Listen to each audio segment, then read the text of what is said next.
બાળ મિત્રો, આ ફોટો કોનો છે? શ્રવણ અને તેના માતા પિતાનો. આજે હું તમને શ્રવણની સરસ મજાની વાર્તા કહીશ. શ્રવણના આ માતા અને પિતા આંધળા હતા.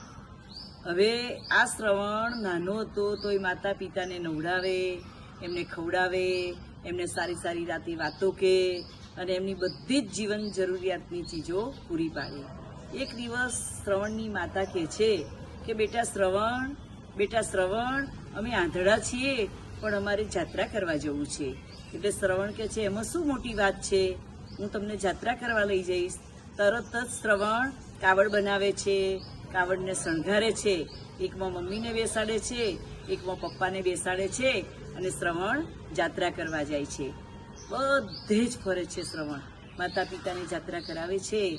એક દિવસ સમી સાંજમાં શ્રવણની માતા પિતા કહે છે કે બેટા ખૂબ તરસ લાગી છે. તો શ્રવણ એના માતા પિતાનું કાવડ ઝાડ નીચે મૂકે છે અને ઘડો લઈ અને પાણી પીવા જાય છે. તો પાણી લેવા જાય છે, એમાં પાણીનો good good good good good એવો અવાજ આવે છે. ઘડો જેમ બોલે છે એમ અવાજ આવે છે. તે વખતે દશરથ રાજા શિકાર કરવા નીકળ્યા હોય છે.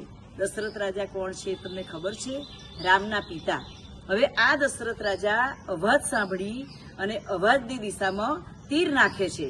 હવે તીર ફેંકે છે એટલે શ્રવણના સીધા છાતીમાં લાગી જાય છે. શ્રવણ કે હે રામ. એકદમ અવાજ સાંભળી દશરથ રાજા દોડતા આવે છે. અરે રે, મારાથી આ શું થઈ ગયું? આ તો કોઈ મનુષ્યનો અવતાર છે.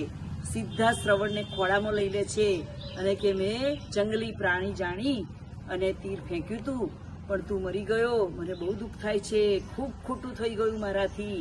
શ્રવણને ખોળામાં લે છે. શ્રવણ કહે છે હે રામ, મારા માતા પિતા ઝાડ નીચે પાણી વગર બેઠા છે, તરસ્યા છે, એટલે હે રામ કરીને મરી જાય છે. પછી દશરથ રાજા ઘડો લઈ અને ઝાડ નીચે જાય છે, બોલતા નથી કે બેટા શ્રવણ તું કેમ બોલતો નથી, બેટા શ્રવણ તું કેમ બોલતો નથી. એટલે દશરથ રાજા આખી કહાની કહે છે કે આ રીતે મારાથી બાણ માર્યું.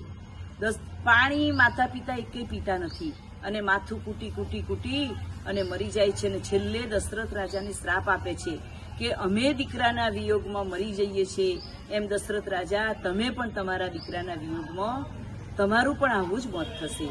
એટલે શ્રવણ જેવો દીકરો આજે પણ એને આપણે યાદ કરીએ છીએ. માતૃદેવો ભવ, પિતૃદેવો ભવ. કોઈનો ડાયો દીકરો હોય તો આપણે કહીએ છીએ ને કે આ તો શ્રવણ જેવું છે. એટલે આપણે બાળ મિત્રો કોના જેવું બનવાનું છે?